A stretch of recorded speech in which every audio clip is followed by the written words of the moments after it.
Everybody, this is Dr. Nick with LVRG Media, and welcome to another episode of the Ask Dr. Nick Show.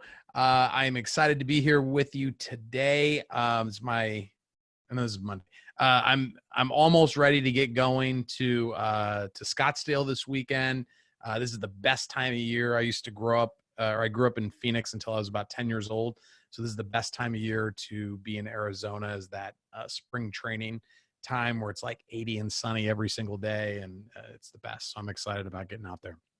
All right, so this week we've been talking about ways to make 2020 your best year yet. Some of the different tips that I have for making 2020 a great year.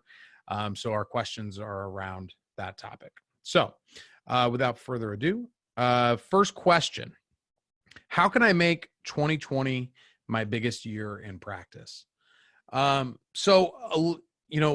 lot of what we talk about on here is marketing and how to generate new patients, how to create more influence, how to attract more people to your practice. And all of that is great. But if you do not have good systems in place in your practice, that you can get all the new patients in the world, but if you've got a leaky bucket and they're just going out the side door and the back door, and you don't know where they're going, and you're always having to replace people with new ones, you're just gonna get frustrated. No matter how successful you are with marketing, you're gonna get frustrated. It's something that we're always working on in my practice, just because I'm mainly focused on the marketing side of it. So when the numbers don't grow the way that I would like them to, I usually know where to look, and it's usually based on the three things you got to focus on are attraction, conversion, and retention. And so I'm always trying to increase those conversion numbers, increase that retention. The way I look at it is, if I'm always going to try to do the most that I can when it comes to marketing and try to drive as many people through the door.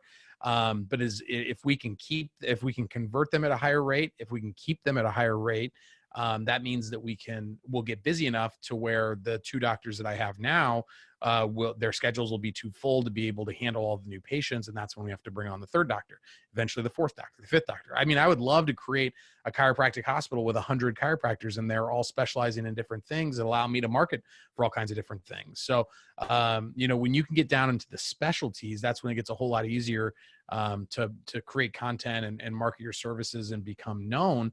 But when you only have one, maybe two doctors in the office, you kind of got to be a jack of all trades.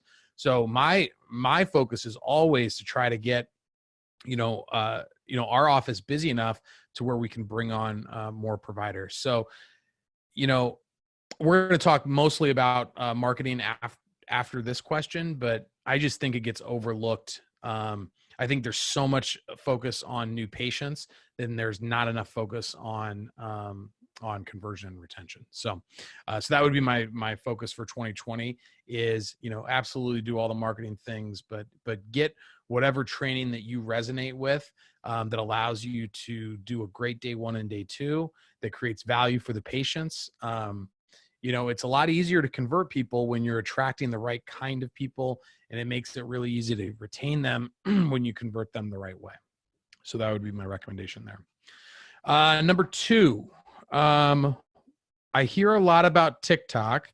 Should I be on that? So chiropractors in general, I think, are doing very little when it comes to content creation.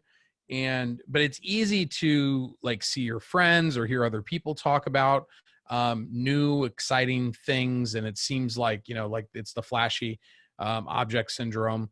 And TikTok is great. You can get lots of organic reach there.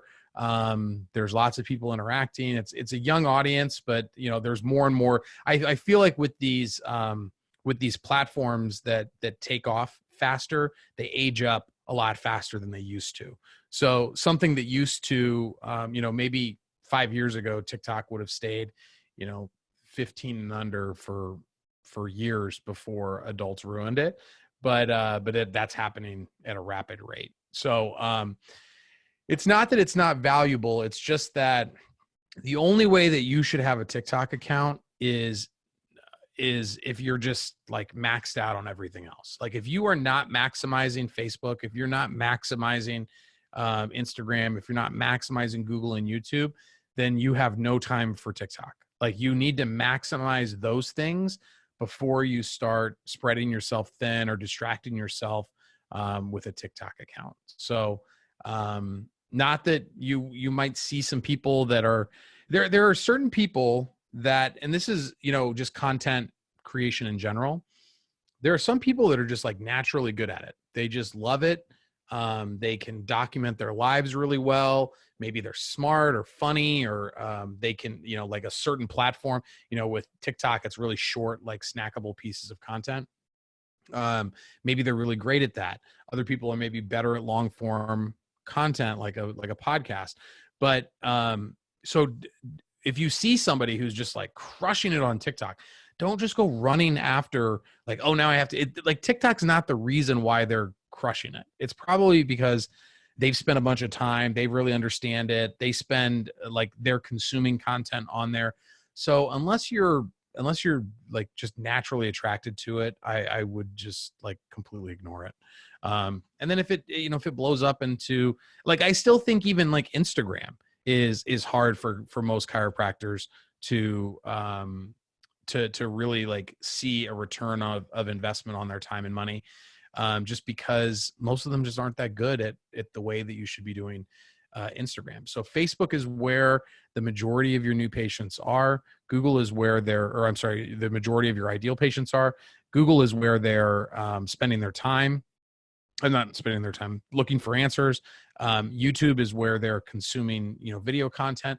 So those are really the three that I think are the, and YouTube, like, kind of like a distant third, but like Google and Facebook are really the major drivers of where you're going to see your business growth. But if you're like naturally good, like if you like Instagram and you can create a following there, that's great. And TikTok's the same way. But Instagram is definitely, I think, more important than TikTok for a chiropractor right now.